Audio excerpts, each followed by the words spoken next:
अगर पुलिस आपको इलीगल तरीके से अरेस्ट करके रखती है तो आप क्या कर सकते हो, या फिर अगर पुलिस जो है आपको जानबूझकर अरेस्ट करती है इलीगल तरीके से तब आप क्या कर सकते हो, या फिर अगर पुलिस जो है नेग्लिजेंस यानी कि लापरवाही की वजह से आपको अरेस्ट करती है तब आप क्या कर सकते हो। आज इस वीडियो के अंदर आपको इस क्वेश्चन का ही जवाब मिलेगा। इस वीडियो को शुरू से एंड तक जरूर देखिएगा, क्योंकि इलाहाबाद हाईकोर्ट की तरफ से अभी लेटेस्ट जजमेंट आया है और वो क्या है आपको ये पूरी बात जानने के लिए सबसे पहले थोड़ा सा हिस्ट्री जाननी पड़ेगी कि आखिर इलाहाबाद हाईकोर्ट को इस मुद्दे के रिगार्डिंग बोलना क्यों पड़ा, आखिर क्या विवाद कोर्ट के अंदर सामने आया, जो इलाहाबाद हाईकोर्ट ने क्लियर तौर पे जो जवाब दिया है। इलाहाबाद हाईकोर्ट ने यूपी गवर्नमेंट को, जो यूपी स्टेट गवर्नमेंट है, उसको ऑर्डर कराया कि भाई तुमको जो है जो इलीगल तरीके से जो पुलिस वालों ने अरेस्ट करके रखा है ना, तो यूपी सरकार उन बंदों को कंपनसेशन देगी। अब वो क्यों देगी, क्या विवाद था, क्या मैटर था, वो आपको मैं सारी बातें क्लियर बताता हूं। मेरा नाम है आयुष, आप देख रहे हैं स्मार्ट एंड लीगल गाइडेंस। सबसे पहली बात, इलाहाबाद हाईकोर्ट का एक ऑर्डर आया है जो बहुत इंपॉर्टेंट है, आप सभी लोगों को जानना पड़ेगा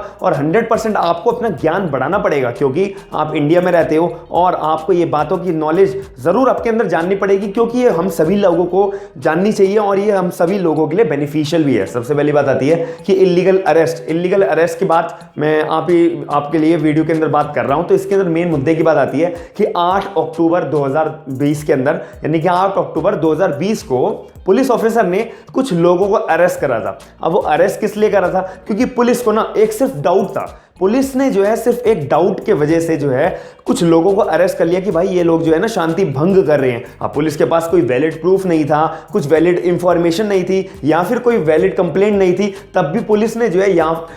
है एक डाउट पे उन लोगों को अरेस्ट कर लिया। तो ये आपकी नजर में क्या जस्टिफाई है या नहीं है, आप लोगों को कमेंट सेक्शन में जरूर बताइएगा। अब 8 अक्टूबर 2020 को पुलिस ने कुछ लोगों को अरेस्ट करा है सिर्फ एक डाउट पे कि भाई ये शांति भंग कर रहे हैं। अब शांति भंग कर रहे हैं तो पुलिस ने किस चार्ज के ऊपर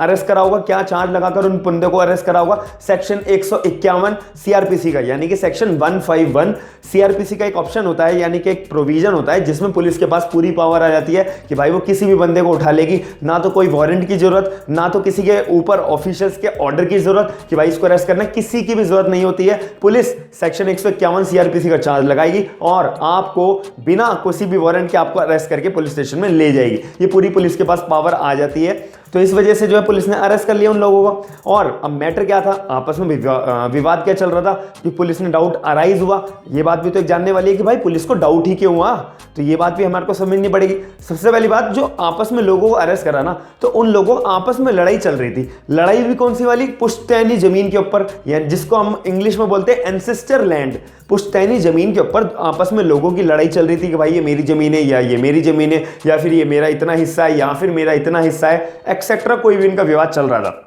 अब पुलिस ने ये डाउट समझकर उन बंदों को जो है अरेस्ट कर लिया और सेक्शन 151 का चार्ज लगाकर सीआरपीसी उनको सीधा थाने में डाल दिया। ना तो उनकी कोई प्रॉब्लम सुनी, ना कोई प्रॉब्लम समझी, या फिर कोई भी इनके आपस में सर्कमस्टांसेस हुई हो, या फिर कोई भी मैटर हो सकता है, या फिर किसी ने कोई पैसे खिलाकर पुलिस बुलवाई हो पुलिस के अरेस्ट करवाने के लिए, कोई भी मैटर हो सकता है। ये मैं अपनी इंटरप्रिटेशन निकाल रहा हूं, लेकिन जो मुद्दे की बात थी कि भाई बंदों को जो है अरेस्ट कर लिया पुलिस ने सेक्शन 151 का चार्ज लगाकर, क्योंकि उनका आपस में मैटर तो दूसरा था, एंसेस्टर लैंड के ऊपर इनका मैटर था, जिसको हम बोलते हैं पुश्तैनी जमीन के ऊपर विवाद चल रहा था। अब इसके बाद जब लड़ाई हुई इनके, तो 12 अक्टूबर को पुलिस ने जो है एसडीएम सब डिविजनल मजिस्ट्रेट के पास पुलिस ऑफिसर ने जिन बंदों को अरेस्ट किया था उन अरेस्ट करे हुए बंदों को एसडीएम के सामने पेश करा कि एसडीएम साहब, हमने इन लोगों को अरेस्ट करा है, सेक्शन 151 का चार्ज लगाया है, हमारे को डाउट था कि भाई ये जो है ना शांति भंग कर रहे हैं एरिया के अंदर, इसलिए हमने इनको उठा लिया, यानी कि अरेस्ट कर लिया। और इनका आपस में विवाद क्या था, ये इसके बारे में कोई बात नहीं हुई। अब इसके बाद बात आई कि एसडीएम साहब के पास, अब एसडीएम साहब ने बोला कि भाई ठीक है, अब मेरे को अपने पर्सनल बॉन्ड्स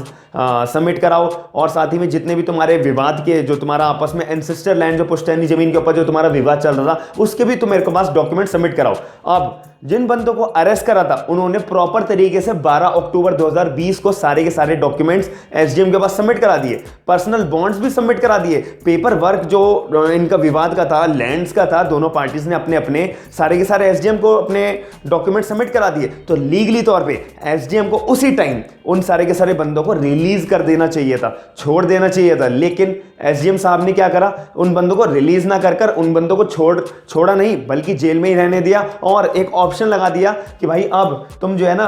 एसडीएम साहब ने इग्नोर कर दिया और ऑर्डर करा कि भाई तुम जो है रेवेन्यू जो डॉक्यूमेंट्स है उनका वेरिफिकेशन का वेट करो। साथ ही में 21 अक्टूबर 2020 जब आएगी, जब रेवेन्यू जो डॉक्यूमेंट्स है उनका वेरिफिकेशन जब हो जाएगा और मुझे लगेगा कि हाँ भाई अब तुम्हें छोड़ना मान्य है तो मैं तुम्हारे को छोड़ दूंगा, लेकिन तुम्हारे को अक्टूबर 21 तक का वेट करना पड़ेगा। अब इसके अंदर दिक्कत आ गई कि भाई अक्टूबर 21 क्यों, जब उन्होंने जिनको अरेस्ट कराया उन्होंने अपने पर्सनल बॉन्ड सबमिट करा दिए, सारे के सारे पेपर सबमिट करा दिए, तब जो एसडीएम साहब हैं उनके पास कोई अथॉरिटी कैसे आ जाती है या फिर कोई भी कॉज ऑफ एक्शन कैसे अराइज हो सकता है कि अक्टूबर 21 तक इनको इलीगल अरेस्ट करके रखना पड़ेगा। तो ये इलीगल डिटेंशन है। तो इस केस के अंदर ये विवाद उठा। अब जब अक्टूबर 21 आई, अक्टूबर 21 आने के बाद जब रेवेन्यू डॉक्यूमेंट्स का वेरिफिकेशन होने के बाद एसडीएम साहब ने जो है उन सारे के सारे लोगों को जो है रिलीज कर दिया, ऑब्वियसली छोड़ दिया। अब इसके अंदर एक मेन बात आई, अब जो विवाद है वो इलाहाबाद हाई कोर्ट तक गया इलीगल डिटेंशन का, कि 12 अक्टूबर से लेकर 21 अक्टूबर तक जो इलीगल तरीके से रोका गया है उसके पीछे हमारे को जस्टिफिकेशन दो कि हमारे को जो है अरेस्ट करके क्यों रखा गया, किस रीजन से, किस प्रोविजन के रिगार्डिंग हमारे को अरेस्ट करके रखा गया। इस बारे के अंदर इलाहाबाद हाई कोर्ट के अंदर विवाद डाला। अब इलाहाबाद हाई कोर्ट ने सारे का सारा केस थ्योरी पढ़ी। इलाहाबाद हाई कोर्ट ने जो है सीधा बोला यूपी गवर्नमेंट को कि ये इलीगल डिटेंशन है, आपको जो है यूपी गवर्नमेंट को जो है उन सभी लोगों को कंपनसेशन देना पड़ेगा जिन लोगों को अरेस्ट करके रखा गया था एसडीएम और पुलिस की तरफ से इतने टाइम पीरियड के दौरान, जो मैंने आपको अभी प्रीवियस तौर पे बताया है। तो इलाहाबाद हाई कोर्ट ने ऑर्डर करा यूपी गवर्नमेंट को, भाई तुम्हारे को जो है अरेस्ट करके रखा था आपके एसडीएम साहब ने, यानी कि आपके जुरिडिक्शन के अंदर। ये वाराणसी की मैं बात बता रहा हूं, जो एसडीएम साहब हैं वो वाराणसी के अंदर लोकेटेड हैं, जो पोस्टेड थे, तो उनके अंदर उनको कंपनसेशन पे करना पड़ेगा यूपी गवर्नमेंट को। अब इस केस के अंदर साथ ही में इलाहाबाद हाई कोर्ट ने इतना ही नहीं छोड़ा, इलाहाबाद हाई कोर्ट ने और भी बोला है कि भाई एसडीएम साहब को ये भी बोला है कि भाई तुम्हारे को जो है एफिडेविट सबमिट करना पड़ेगा कि तुमने चार्ज तो लगाया है ना, पहले तो शांति भंग का यानी कि सेक्शन 151, दूसरा तुमने चार्ज लगाया 107 सीआरपीसी का, तीसरा तुमने चार्ज लगाया 116 सीआरपीसी का। तो तुम्हारे को जो है प्रॉपर जस्टिफिकेशन देनी पड़ेगी कि क्या सर्कमस्टांसेस, क्या सिचुएशंस, किस वजह से तुमने जो है इतने सारे चार्जेस लगाए और तुमने उनका जो अरेस्ट पीरियड था वो बढ़ाया क्यों, 21 अक्टूबर तक करा क्यों। इसके पीछे प्रॉपर तुम्हारे को केस थ्योरी हमारे को बतानी पड़ेगी, हमारे को सिचुएशन बतानी पड़ेगी, अपना एक एफिडेविट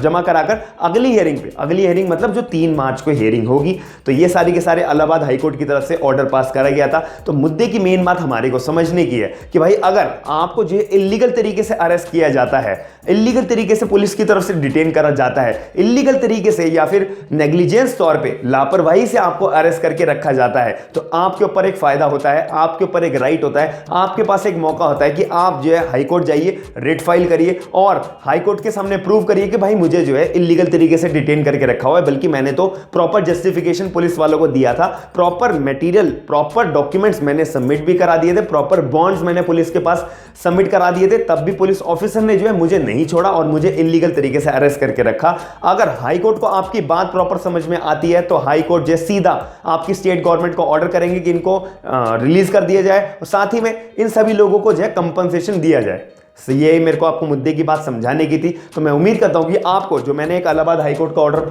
आया है अभी लेटेस्ट, वो भी आपको समझाना था, वो आपको समझ में आया होगा। अगर आपको कोई भी पर्सनल डाउट या फिर कोई भी क्वेरी बनती है तो आप मेरे को कमेंट सेक्शन में जरूर बताइएगा। मैं पूरी कोशिश करूंगा आपके सारे के सारे कमेंट्स के, डाउट्स के रिप्लाई करने की, सॉल्यूशन देने की, आंसर प्रोवाइड कराने की। तो मैं आशा करता हूं कि आपको अगर ऐसी वीडियोस कंटिन्यू रखनी है तो आप प्लीज अपना जो है सजेशन मेरे को कमेंट सेक्शन में जरूर बताइएगा। वीडियो को लाइक जरूर करिएगा, चैनल को सब्सक्राइब जरूर करिएगा और वीडियो शेयर करके लोगों को अवेयर करना ही आप लोगों का काम है। मेरा काम है आप लोगों को अवेयर करना, बाकी शेयर करके और लोगों को अवेयर करना आप लोगों का काम है। आप मेरे को सपोर्ट करके जरूर मदद करिएगा। थैंक यू, धन्यवाद।